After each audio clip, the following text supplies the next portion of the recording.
ഇത് customer reference പിക്ക് എന്നത് ഈ ഒരു പിക്ചറായിരുന്നു. ഒരു നല്ല ഓറഞ്ച് കളറാണ് സെലക്ട് ചെയ്തത്. പിന്നെ ക്ലോത്തൊക്കെ മുറിച്ച് വാങ്ങിയിട്ടുണ്ട് നമ്മൾ. പിന്നെ ക്ലോത്ത് കട്ട് ചെയ്യണത് സ്റ്റിച്ച് ചെയ്യണതൊന്നും ഞാൻ വീഡിയോ അധികം എടുത്തിട്ടില്ല. അപ്പോൾ നമുക്ക് അതിൻ്റെ പാറ്റേൺ വരയ്ക്കണതാണ് ഞാൻ പിന്നെ കാണിച്ചു തരുന്നത്.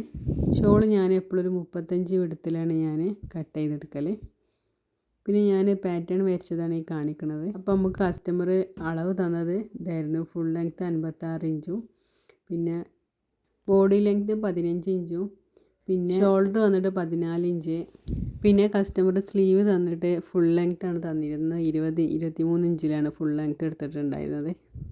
പിന്നെ കസ്റ്റമർ ചെസ്റ്റിൻ്റെ ചുറ്റളവ് വന്നത് 34 ഇഞ്ചായിരുന്നു. പിന്നെ വേസ്റ്റ് റൗണ്ട് വന്നിട്ട് 28 ഇഞ്ചായിരുന്നു. പിന്നെ നമ്മൾ നെറ്റിൻ്റെ ലെങ്ത്ത് എടുത്തത് വേസ്റ്റ് റൗണ്ടിൻ്റെ അവിടെ നിന്ന് നമ്മൾ നീ ലെങ്ത്തിൻ്റെ കുറച്ചും കൂടി താഴേക്കാണ് നെറ്റിൻ്റെ ലെങ്ത്ത് എടുത്തിട്ടുള്ളത്.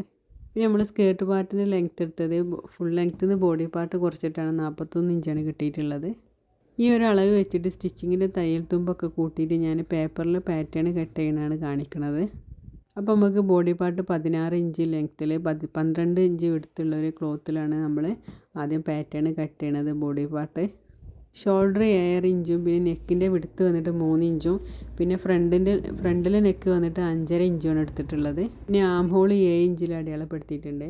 പിന്നെ ചെസ്റ്റിൻ്റെ വിടുത്ത് വന്നിട്ട് 11.5 ഇഞ്ചിലും പിന്നെ വേസ്റ്റ് റൗണ്ട് വന്നിട്ട് 10.5 ഇഞ്ചിലും അടയാളപ്പെടുത്തിയിട്ടുണ്ട്. പിന്നെ ഫുൾ അടയാളപ്പെടുത്തി കഴിഞ്ഞതിന് ശേഷം നമ്മൾ നെക്കിൻ്റെ ആ ഒരു ഷോൾഡറിലേക്ക് ഇറങ്ങുന്ന ഭാഗം ഒരു 1/2 ഇഞ്ച് ഇറക്കിയിട്ട് വരച്ചു കൊടുത്തിട്ടുണ്ട്. പിന്നെ വേസ്റ്റ് റൗണ്ടിൻ്റെ അവിടെ നിന്നും നമ്മൾ കുറച്ച് 1 ഇഞ്ചിൽ കയറ്റിയിട്ട് വരച്ചു കൊടുത്തിട്ടുണ്ട്. ബാക്കിലെ നെക്ക് നമ്മളൊരു 3 ഇഞ്ചാണ് എടുത്തിട്ടുണ്ടായിരുന്നത്.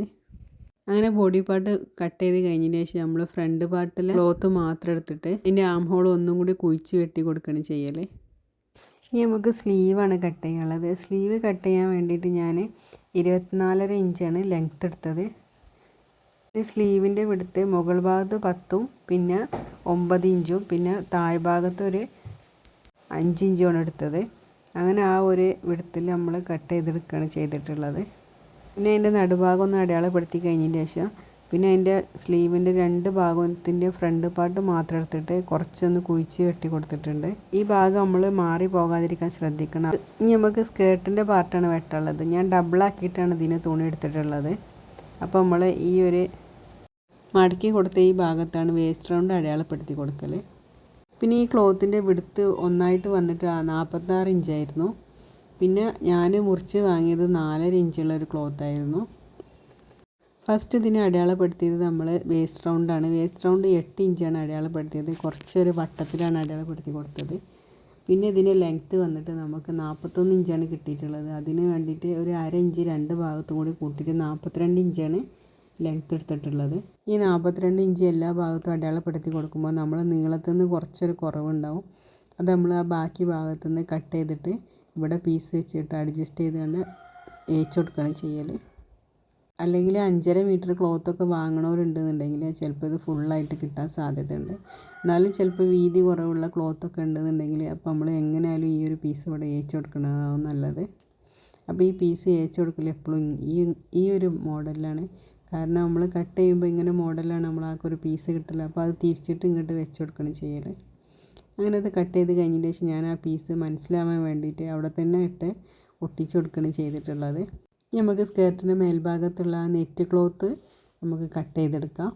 അപ്പോൾ അതിൻ്റെ വേസ്റ്റ് റൗണ്ട് അതേ റൗണ്ടിൽ തന്നെയാണ് ഞാൻ കട്ട് ചെയ്തെടുത്തിട്ടുള്ളത്. അത് വെച്ചിട്ട് അതിൻ്റെ മേലെ തന്നെ വെച്ചിട്ട് അതേ റൗണ്ടിൽ തന്നെയാണ് കട്ട് ചെയ്തെടുത്തിട്ടുള്ളത്. പിന്നെ നമുക്ക് നെറ്റിൻ്റെ ഭാഗം നമുക്ക് ലെങ്ത്ത് വന്നിട്ട് 28 ഇഞ്ചായിരുന്നു ഞാൻ എടുത്തത്. അപ്പോൾ 28 ഇഞ്ച് വട്ടത്തിൽ അടയാളപ്പെടുത്തിയിട്ട് കട്ട് ചെയ്യുകയാണ് ചെയ്യൽ. അപ്പോൾ ഇത് ലെങ്ത്ത് കുറവായതുകൊണ്ട് ഇത് ഫുള്ള് റൗണ്ടിൽ നമുക്ക് കിട്ടിയിട്ടുണ്ടായിരുന്നു. അപ്പോൾ ഇതിൻ്റെ കട്ടിങ് ഫുള്ള് കഴിഞ്ഞിട്ടുണ്ട്. അപ്പോൾ സ്കേർട്ടിൻ്റെ പാർട്ട് നമ്മൾ നീർത്തി വെച്ച് നോക്കുമ്പോൾ റൗണ്ടിൽ വന്നിട്ടുണ്ടാവും. അത് നമുക്ക് ആ കട്ട് ചെയ്തത് നീർത്തി വെക്കുമ്പോഴത്തേന് നമുക്ക് കാണാൻ കഴിയും. അപ്പോൾ ഇതുപോലെ ആവശ്യമുള്ളവർ ഈ ഒരു വീഡിയോ വാച്ച് ചെയ്തിട്ട് ഇതുപോലെ കട്ട് ചെയ്തെടുക്കുക. പിന്നെ എന്തെങ്കിലും സംശയം ഉണ്ടെങ്കിലും അഭിപ്രായം ഉണ്ടെങ്കിലും കമൻറ്റാക്കി അറിയിച്ചാൽ മതി. പിന്നെ ഇത് സ്റ്റിച്ച് ചെയ്യുന്ന വീഡിയോ ഞാൻ ഫുള്ളാക്കിയിട്ട് എടുത്തിട്ടില്ല. കുറച്ചൊക്കെ തുണിയിൽ കട്ട് ചെയ്യുന്ന വീഡിയോ മാത്രമേ ഞാൻ എടുത്തിട്ടുള്ളൂ. കാരണം നമുക്ക് പെട്ടെന്ന് കൊടുക്കേണ്ട ഓർഡർ ആയതുകൊണ്ട് ഇത് നമ്മൾ കട്ട് ചെയ്യലും സ്റ്റിച്ച് ചെയ്യലൊക്കെ വേഗമാക്കിയിട്ട് കസ്റ്റമറുടെ കയ്യിൽ എത്തിച്ചു കൊടുക്കുകയാണ് ചെയ്തിട്ടുണ്ടായിരുന്നത്. പിന്നെ ഞാൻ എല്ലാം കഴിഞ്ഞ് വീഡിയോ ഇടാൻ നേരത്താണ് പാറ്റേൺ വരച്ചത്. അപ്പോൾ അത് പാറ്റേൺ വരച്ചിട്ട് നിങ്ങൾക്ക് കാണിച്ചു തരാമെന്ന് വിചാരിച്ചാണ് ഞാൻ അങ്ങനെ ചെയ്തിട്ടുണ്ടായിരുന്നത്. പിന്നെ ഈ ഒരു ഭാഗം ഉണ്ടല്ലോ, ഈ ഒരു ഭാഗത്ത് മാത്രം ഒന്ന് അടയാളപ്പെടുത്തി കഴിഞ്ഞതിന് ശേഷം തുണി ഒന്ന് വലിച്ച് പിടിക്കണം. വലിച്ച് പിടിച്ചിട്ടാണ് നമ്മൾ ആ 42 ഇഞ്ച് അടയാളപ്പെടുത്തിയത്. കാരണം എന്താ, ഞാൻ ഈ വലിക്കണ പോലെ ഒന്ന് വലിച്ച് പിടിച്ചിട്ട് 42 ഇഞ്ച് അടയാളപ്പെടുത്തിയാൽ നമുക്ക് റൗണ്ട് നല്ല കറക്റ്റായിട്ട് കിട്ടും. അല്ലെങ്കിൽ നമ്മൾ സ്റ്റിച്ചൊക്കെ ചെയ്ത് കഴിഞ്ഞതിന് ശേഷം നടുഭാഗം അങ്ങനെ ഇറങ്ങി കിടക്കുന്നത് കാണാം. അപ്പോൾ അങ്ങനെ ഇല്ലാതിരിക്കാൻ വേണ്ടിയിട്ടാണ് അങ്ങനെ വലിച്ചിട്ട് ഞാൻ അടയാളപ്പെടുത്തിയത്. അത് ഡീറ്റെയിൽ ആയിട്ട് ഞാൻ ഒരു വീഡിയോ കൂടി എടുത്ത് വെച്ചിട്ടുണ്ട്, അപ്പോൾ ഞാൻ കാണിക്കുന്നുണ്ട്. പിന്നെ ഞാനിതിൻ്റെ സ്കേർട്ടിൻ്റെ അടിഭാഗം ഫുള്ളായിട്ട് ഈറമ്പ വെച്ചിട്ട് ഫോൾഡ് ചെയ്ത് കൊടുത്തിട്ടുണ്ടായിരുന്നു. പിന്നെ ഞാൻ നെറ്റിൻ്റെ മേൽഭാഗം ഫുള്ളായിട്ട് ലേസ് വെച്ച് കൊടുത്തിട്ടുണ്ട്. പിന്നെ സ്റ്റിച്ചിങ് ഫുള്ള് കഴിഞ്ഞതിന് ശേഷം നമ്മൾ അണ്ടർ സ്കേർട്ട് ഇട്ടതിന് ശേഷമാണ് നമ്മൾ ഡമ്മിയിൽ ഈ ഒരു ഉടുപ്പ് ഇട്ട് കൊടുത്തത്. പിന്നെ ബഡ്ജറ്റ് ഫ്രണ്ട്ലി ആയതുകൊണ്ട് തന്നെ കസ്റ്റമർ പറഞ്ഞ ചെറിയ രീതിയിലുള്ള ലേസാണ് നമ്മൾ ഇതിന്മേൽ ഫിറ്റ് ചെയ്ത് കൊടുത്തിട്ടുള്ളത്. അപ്പോൾ കസ്റ്റമർ ബഡ്ജറ്റിനനുസരിച്ച് നമുക്ക് ഇതിന്മേൽ വർക്ക് ആഡ് ചെയ്യാനൊക്കെ പറ്റും. അപ്പോൾ ഇത് കസ്റ്റമർ ബഡ്ജറ്റ് ഫ്രണ്ട്ലി ആയിട്ട് വേണമെന്ന് പറഞ്ഞപ്പോൾ സിമ്പിളായിട്ട് ചെയ്ത് കൊടുത്തതായിരുന്നു. എന്നാൽ തന്നെ ഹെവി വർക്ക് തന്നെയാണ് ഇതിൻ്റെ ക്ലോത്ത് വന്നിട്ടുണ്ടായിരുന്നത്. കാരണം നല്ല ഭംഗിയുള്ള ക്ലോത്ത് ആയിരുന്നു. എനിക്ക് തോന്നുന്നു ഇങ്ങനെ ഭംഗിയുള്ള ക്ലോത്തിന് ഒരുപാട് വർക്ക് കൊടുക്കാതിരിക്കണതാവും ഭംഗി. അപ്പോൾ ഇതിൻ്റെ കൂടെ ഞാൻ കസ്റ്റമർ ഇട്ട ഫോട്ടോ കൂടി ആഡ് ചെയ്തിട്ടുണ്ട്. അപ്പോൾ ഈ വീഡിയോ നിങ്ങൾക്ക് ഇഷ്ടപ്പെട്ടാലൊന്ന് ലൈക്ക് ചെയ്യാനും ഷെയർ ചെയ്യാനും സബ്സ്ക്രൈബ് ചെയ്യാനും മറക്കരുത്.